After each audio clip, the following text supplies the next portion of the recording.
What's up, guys? So now this is Mood Talk News right on YouTube channel, my YouTube channel on Mood Talk News right Gutierrez, and we have everything. Hope you can hear me. Maybe one second. Let me put this AC. There you go. That's why my AC is off. AC kind of too loud, but anyway, let's start with the box office result. We got to talk about. We got box office result. We got James Gunn might go to DCU and might be working with the brand new Suicide Squad. We also have, of course, my feature this month of a theme. We have our this week vampires, best five top vampire fan to our exception. I'm going to put it in that list right now. So, and let me let's first start with the box office result, and that is Venom, Sony Venom, that is surprisingly broke records and then Shadow's record in October, making $80 million dollars, made no one at box office this month, and it has broken October record, making $80 million in the process, and over $250 million worldwide. So Venom has now been has one of the top grosses of October of this month history. And I'm gonna tell you honestly, I was very surprised about the numbers. I thought it could explanation around 55 or 50 million. I thought it could be around there, maybe 60. But making $80 million and making over 250 worldwide is phenomenal. I mean, this movie just made their budget right now. Hey, it's pretty right now. It's set. Sony should be they're popping champagne bottles at Sony's studios right now because hey, we had a successful movie and everything. So and yeah, there's some say that's true that Sony was not ready for this film. Was getting a little worried about this film. There was a lot of speculation about this film that it was gonna if there was it was gonna be successful. But hey, oh well, they thought they thought worst of the world, and they guess what? They got the film, and the film made costing a lot of time, money, and everything. And I thought at that time, I remember you all saw my review on Venom. I thought it was a very good, solid film. I thought it was still to me as I thought there's some flaws, but those flaws you could work on in general. So I do believe that this film was successful, and as it made a budget in first week, close to their budget the first week, and it's gonna make pretty good money after it. I mean, it'll be some drop off on box office, but there'll be some heavy competition the next few weeks, but it'll still make pretty good money. So I think it was very successful in general, and that's my opinion. You can admit that this film was successful. There was a skeptic about it for the Sony, but I think overall this film made pretty good money in general. That's my honest opinion about that. Now, the next topic. James Gunn. Well, James Gunn might be hired for not just writing Suicide Squad 2, but directing. Warner Bros. Announced reports from the USA Today and also Variety Report, according to Variety Report, that James Gunn will be the next guy to write and direct Suicide Squad 2. James Gunn has recently got fired with Disney for allegation and not working at Guardians 3 and Volume 3 right now, and will be. And I'm going to tell you something. This is a great hiring if it's true. Warner Brothers, you has now started being smart of hiring directors and writers and retaking the A. And this I'm going to tell you this. I said this a long time about the James Gunn situation with Disney. Marvel should have done something. I know Marvel couldn't. They could get their hands are tied because they work it under the brand of Disney. But they could have just say, hey, told Disney, hey, he's our guy. We want him to win. Kevin Feige should have fought him a little more harder to keep him in Marvel Studios. Just a little bit harder. Hey, maybe it'll cost Kevin Feige's job, but this guy's a great talent director. Now, what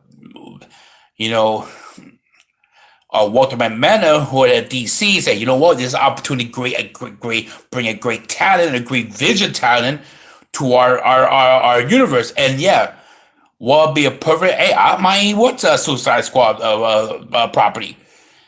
That's fine. The first one was pretty good. Now with his vision and his vision, this movie, the second one will probably be awesome. That's fine. I don't mind when you, like I said, we thought he was gonna go to somewhere, and we knew Warner Bros. And Walter Matthau was gonna bring him in. When he was gonna work the Green Lantern property. I mean, he's still working the Green Lantern property, but hey, yeah, bring him in. I think this is a great for the DCU. Let me point this for the DC universe back here. If I was Kevin Feige of Marvel Studio, you should have fought a little harder to keep that guy. Now, do I think guys will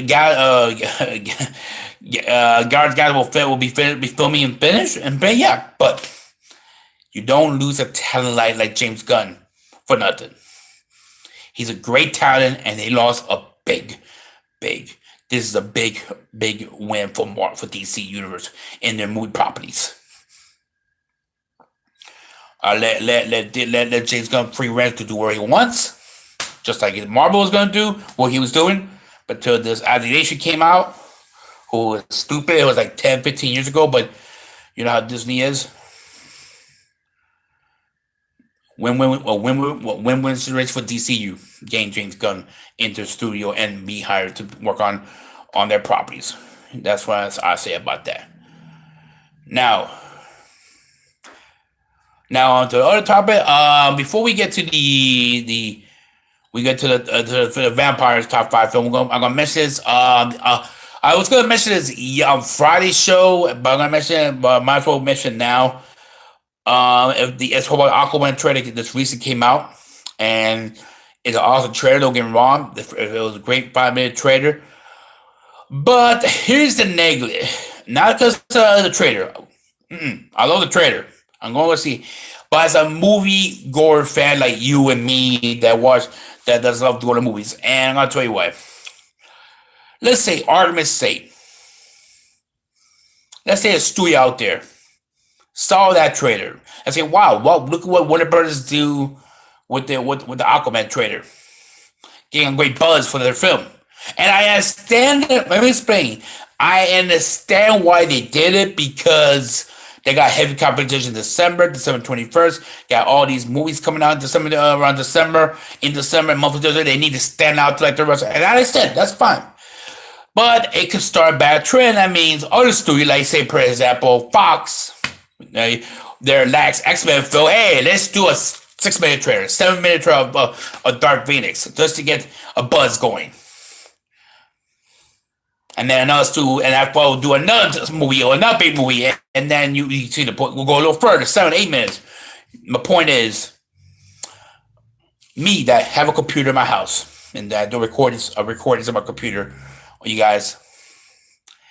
Let's say I take, for example, let's say Avengers, the next Avenger film, and the first trailer drop, 2-3 minutes.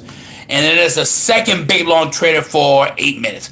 Let's say I take that and all these little, spots and put a video together. Well, guess what? I just did like maybe a 20-30 minute video on the movie. You know what I'm saying? Take the best. It ruined the concept of going to a film. Enjoyed it. So that's what I'm worried about. That hey, some studio's gonna take the best part, the real good part, and use it as a trailer and say, hey, I could say that one. I could watch that. Like that sequence with Aquaman, Black Manta. I could have saw that in theaters, and I've been amazing.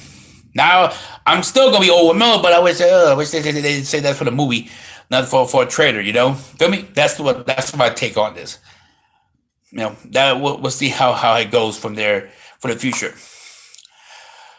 In other words, and now onto my theme topic. I'll finish off the show. We are doing the 5 best vampire films, and there's 2 that I kind of going to add on because it's technically a vampire film, and it's not. No, in mind, it's not truly vampire, but it's vampire. And I'm going to tell you. Number 5. Let's do the first one. Interview with Vampire is number 5 on my list. Again, it's a vampire film. I know it's not, but not. Yeah, I know, but with Tom Cruise and Brad Pitt, but it's technically a vampire film. They technically biting people necks.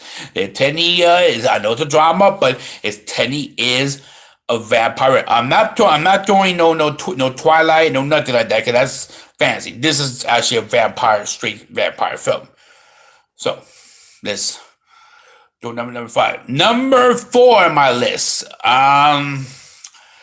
It's gonna be for my list. Oh my, sorry. Come on. Number four is Fright Night from the 1985 a horror vampire film, that B movie, and it was a good movie, but it's a Fright Night. It's probably one of the top vampire films in the 80s, and I really they're really gory and blood and everything else in the film. So that's number four on my list. Number three is Nosferatu. Actually, in Facebook, I kind of reversed it, but number three is Nosferatu. I kind of put the Nosferatu, the original vampire film. The original vampire film is to be before the first, before Dracula. Before there was that black and white film, that the first vampire film ever there. Number three on the list is The Lost Boy. Yes, The Lost Boy made number three on my list, and I'm gonna tell you why.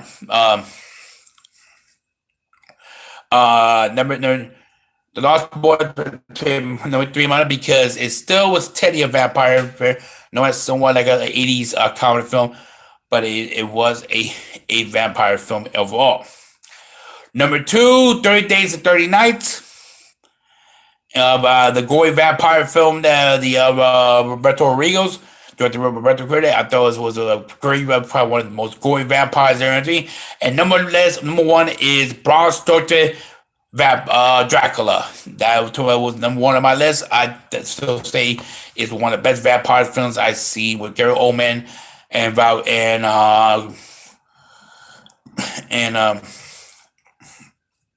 Oldman played Dracula and everything else. So that's all my top five vampire films and everything. So guys, I hope you enjoyed this. Another edition of Movie Talk News for Eternal. Hope you enjoyed this podcast. Hope everything, and see you at theaters. Bye bye for now, guys. Bye.